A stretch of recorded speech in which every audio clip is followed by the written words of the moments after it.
Assalamualaikum warahmatullahi wabarakatuh. Generasi hebat, hari ini kita akan mempelajari pendidikan Pancasila materi identitas diri. Nah, sekarang apa itu identitas diri?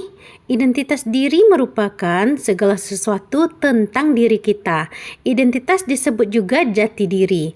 Menurut Kamus Besar Bahasa Indonesia, jati diri adalah ciri-ciri, gambaran, atau keadaan khusus seseorang atau suatu benda. Sekarang yang jadi pertanyaannya, mengapa identitas itu bisa terbentuk? Identitas itu bisa terbentuk karena dua hal. Yang pertama secara alami, kemudian secara sosial. Identitas yang terbentuk secara alami seperti identitas individu.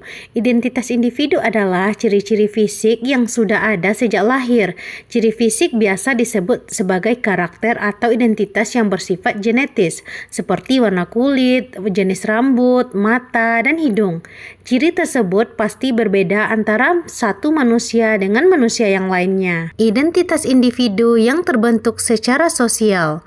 Kita dapat mengenali jati diri seseorang dari hasil interaksinya secara sosial. Dari interaksi tersebut lahirlah identitas individu yang terbentuk dari hubungan keseharian, seperti identitas yang lahir karena pekerjaan, peran dalam masyarakat, dan jabatan di pemerintahan. Selain dari individu, apa sih yang punya identitas? Nah, di sini juga ada identitas kelompok. Selain individu, suatu kelompok juga memiliki identitas. Identitas kelompok merupakan suatu interaksi antara individu yang satu dengan individu yang lain dalam suatu kelompok. Identitas kelompok juga bisa berkembang dan berubah seiring berjalannya waktu. Identitas kelompok ini juga terbentuk dalam dua hal. Yang pertama secara alami, kemudian identitas kelompok yang bisa terbentuk karena ciptaan. Yang terbentuk secara alami yaitu identitas kelompok bisa dikenali secara alamiah. Dalam suatu kelompok ada individu-individu yang menjadi anggotanya. Mereka memiliki ciri yang sama atau yang disebut dengan ras, seperti ras Kaukasoid, Mongoloid, Negroid, Indian, dan Melayu.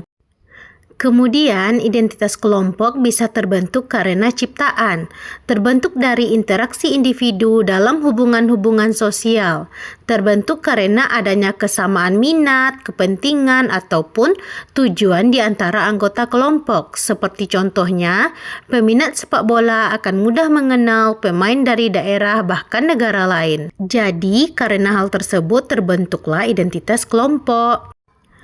Generasi hebat, Indonesia merupakan negara kepulauan yang kaya dengan keragaman suku, budaya, agama, dan kepercayaan, bahasa daerah, dan hal lainnya. Cara kita mengenali identitas masyarakat yaitu dari gaya bahasa, pakaian, budaya, dan adat istiadatnya. Jadi sebenarnya sangat mudah untuk mengenali identitas diri masyarakat di sekitar kita. Oke, baiklah generasi hebat. Sekian dulu materi pembelajaran identitas diri pada pertemuan kali ini. Sampai jumpa di pertemuan selanjutnya. Terima kasih. Assalamualaikum warahmatullahi wabarakatuh.